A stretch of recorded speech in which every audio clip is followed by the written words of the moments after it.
Look, I know top 10 lists are lame, stupid, dumbass, but, and I know everybody does them, but sometimes I like to watch that kind of crap.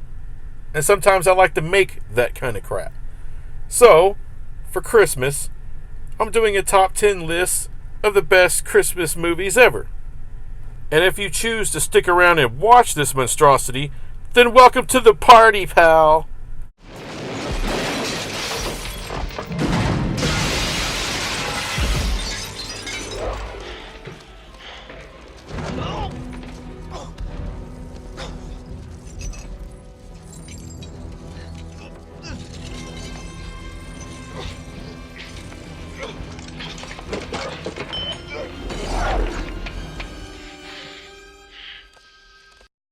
A rebellious pick comes in at number 10.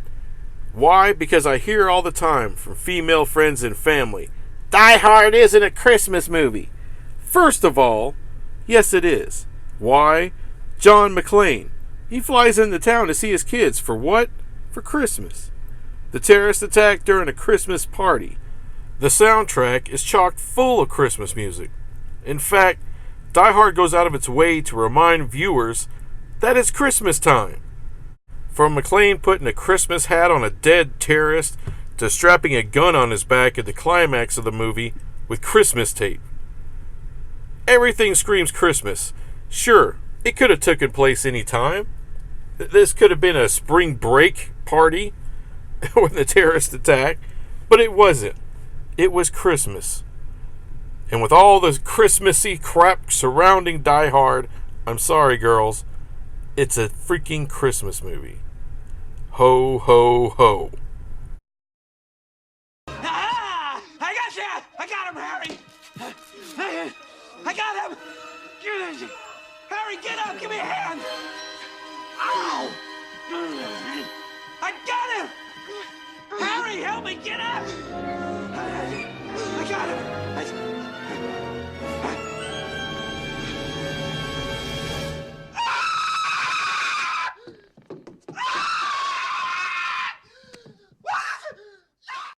People usually have Home Alone higher up on their personal list than number 9. But I knock Home Alone for the same reason people like to knock Die Hard. It could have taken place at any time of the year. It could have been Kevin getting left behind on spring break. Kevin got left behind when the family went to Niagara Falls, or the Grand Canyon, or Disneyland. But like Die Hard, this movie has Christmas crap wrapped all around it as well. Christmas music, Christmas decorations, everything. But so why do I have it higher than Die Hard, if that's the way I feel about it? Well, the one thing to me that really makes this a Christmas movie is that scene at the end with a scary old man, the next door neighbor. You know, as we found out, he's not such a bad guy. You know, he has a bad relationship with his son, and upon reuniting with him and holding his granddaughter, sees Kevin in the window and waves, essentially saying, "Thank you, boy. Thank you for helping me see the light and rekindling things with my son." That's Christmas. So, number 9 it is for Home Alone. The prophecy has come to pass that there would come to us a chosen one, and that he himself would be an artist and a skilled maker of toys. From this day on, now and forever, you will bring our gifts to all the children in all the world. The absolute best portrayal of Santa Claus you will find in Santa Claus the movie. That's why I have it ranked here. That's why it makes my list. And I love the fact that at the beginning of this movie, they show how Santa got started. You know, you don't get that in a lot of other tales and a lot of other Christmas movies, but you do here. And Burgess Meredith is great in this, as he is in everything the legendary actor was in. Unfortunately, this movie does have a weak third act. John Lithgow, man, he is so over the top as the villain. It just kind of nauseates me a little bit. But the beginning and the middle of this is fantastic. You know, I do recommend it. I grew up with the movie, and since it's my list, I'm going to put it here, and y'all can deal with it. You're right. Something is missing. But what? I've got the beard, the coat, the boots, the belt. Jack! This time we bagged him. This time we really did. He sure is big, Jack. And heavy! Let me out! Sandy Claus. In person. What a pleasure to meet you. What? Why, you have hands. You don't have claws at all. It took me a long time to see The Nightmare Before Christmas as a Christmas movie. To me, it was always a cutesy Halloween movie that kind of ragged on Christmas a little bit.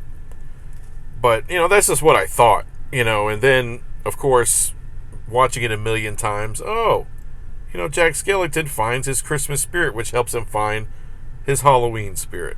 So, yes, it is a Christmas movie, and a great one. Oh, and some fun facts for you. That the mom and the guy who played Otho in Beetlejuice voiced Sally and the mayor. I had no idea.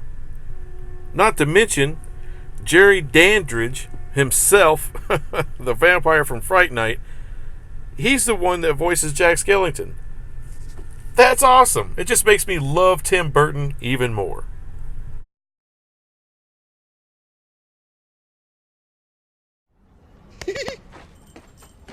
All right. You're a reindeer. Here's your motivation. Your name is Rudolph. You're a freak with a red nose and nobody likes you. Then one day, Santa picks you and you save Christmas. Now forget that part. We'll improvise. Just keep it kind of loosey-goosey. You hate Christmas. You're going to steal it. Saving Christmas was a lousy ending. Way too commercial. Action! Brilliant! I don't know about your family, but in mine, we have a Christmas playlist we go back to every year. And How the Grinch Stole Christmas is definitely on it. As a matter of fact, all the movies coming up are all on this list. I love how Ron Howard expanded on the universe Dr. Seuss had created while keeping a lot of the heart that the original had, that the book had, and the old animated show had. And Jim Carrey's turn as the Grinch, he is solidified now as the Grinch. So it's synonymous. So, yeah, this definitely makes that list I was talking about. It's greatness through and through. And did you know that Cindy Lou Who was played by Taylor Momsen, the lead singer of The Pretty Reckless? All the more reason to love this movie.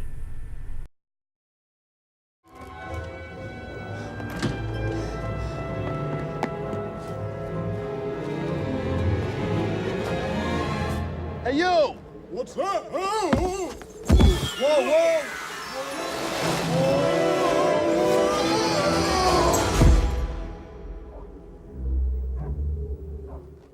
Since its release back in 1994, The Santa Claus has become an American classic. It's kind of crazy, since you got Tim Allen, who plays basically a deadbeat dad, kind of a scumbag, who kills Santa and then becomes the beloved figure himself. Crazy story, and it's got some of that dark themes to it, but the movie doesn't dwell on it, of course. It's the perfect kids movie. And speaking of kids, I love the fact that they used kids as elves. You know, before it's always, the small people, which is okay, or old people, which is fine too. I just thought it was really cool to use kids throughout. And the movie was a huge success. It spawned 2 sequels. Both of them kind of got worse as they went along, and neither one of them really had, I believe, the spirit of the first one, or, just not the quality. It just wasn't there. The second one was close. It was all right, but really the first one, really did it and really deserves its standing now as a classic. But don't get caught up in Tim Allen's politics, off the screen and all that. Just enjoy the movie for what it is.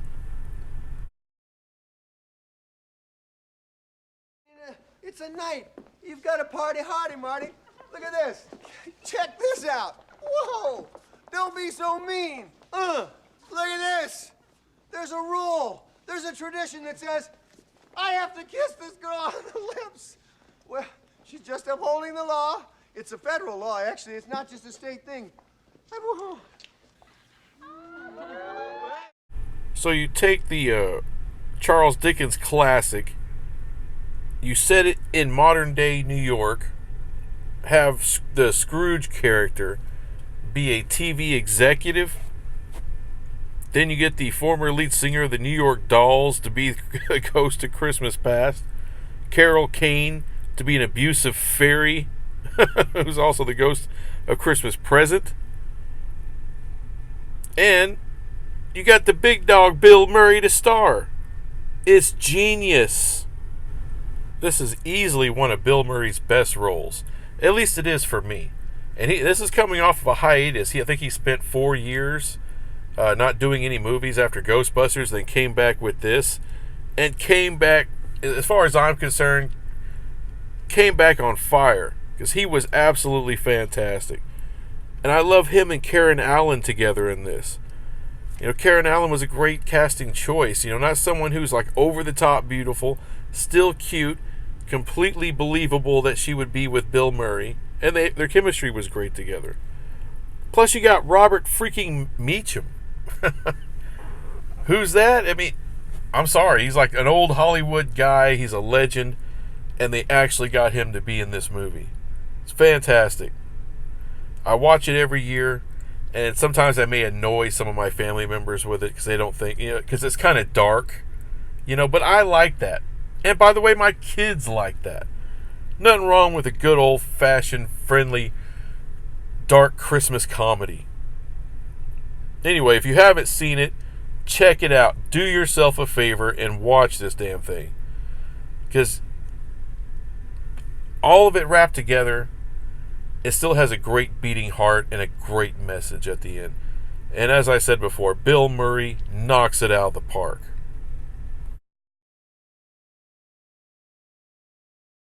Okay, people, tomorrow morning, 10 a.m., Santa's coming to town. Santa! Oh my God! Santa here? I know him. I know him. Coming in at number 3 is 2003's Elf. Probably the best cast out of all of these movies. You got legendary actors like James Caan, Ed Asner, Bob Newhart, Mary Steenburgen, and newbies at the time like Zooey Deschanel and Peter Dinklage. And you can throw in Faison Love, aka Big Worm from Friday. You even have Peter Billingsley, Ralphie from A Christmas Story, making an appearance here. It's, like I said before, fantastic cast, great movie. I think one of Jon Favreau's best works. And let me take a moment here to talk about Will Ferrell. I mean, I believe this will probably be his most enduring role, Buddy the Elf. If you think 30, 40 years down the line, this will be the movie that I think will be most remembered by him. And I think probably his greatest role. And the biggest reason why I say that is that, at least personally, this movie does for me what no other Christmas movie does.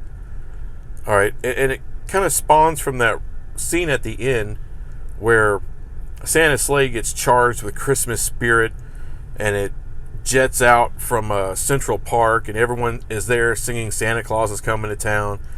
And then Buddy the Elf looks over when that elf score, the elf theme music kicks in. It makes me a little misty every time I see it. And I think the reason is because when I was a kid, I never really believed in Santa. I just didn't buy into it. I don't know. It just seemed unbelievable to me. But this movie, it makes me want to believe.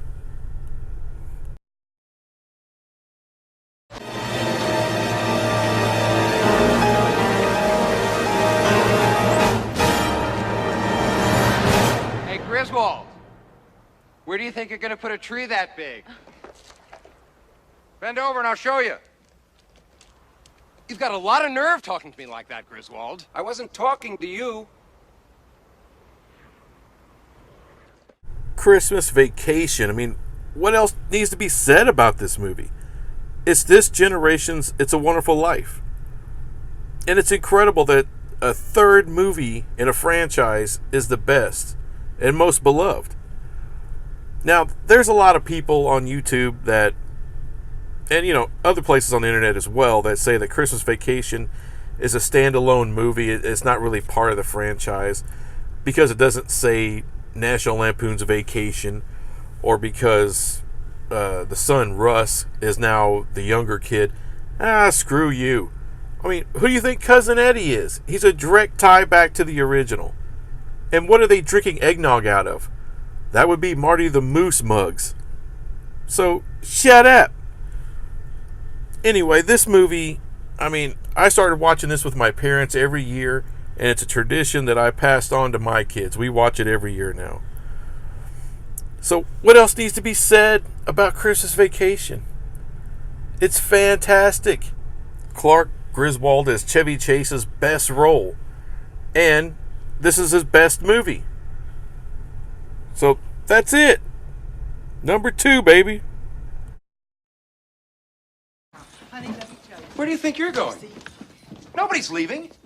Nobody's walking out on this fun, old-fashioned family Christmas. No, we're all in this together. This is a full-blown 4-alarm holiday emergency here. We're gonna press on, and we're gonna have the happiest Christmas since Bing Crosby tap danced with Danny fucking Kaye. And when Santa squeezes his fat white ass down that chimney tonight, he's gonna find the jolliest bunch of assholes this side of the nut house. You're goofy. Don't piss me off, Art.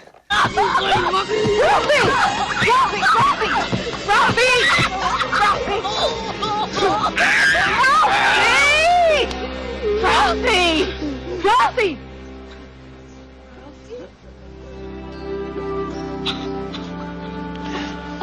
Come on. We're going home. Come on.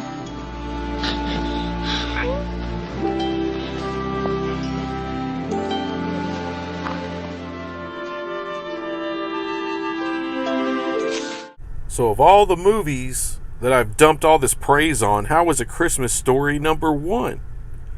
Well, it's not because it was a flop in theaters and went on to become a beloved classic. It's not because it has a Christmas Day marathon every year. It's not because of the great narration. No. You see, in Ralphie's quest to get his Red Ryder BB gun, think of everyone that fails him. Alright, the teacher can't do nothing. Mom fails him, says no, you're going to shoot your eye out. Not even Santa can help him get that damn BB gun.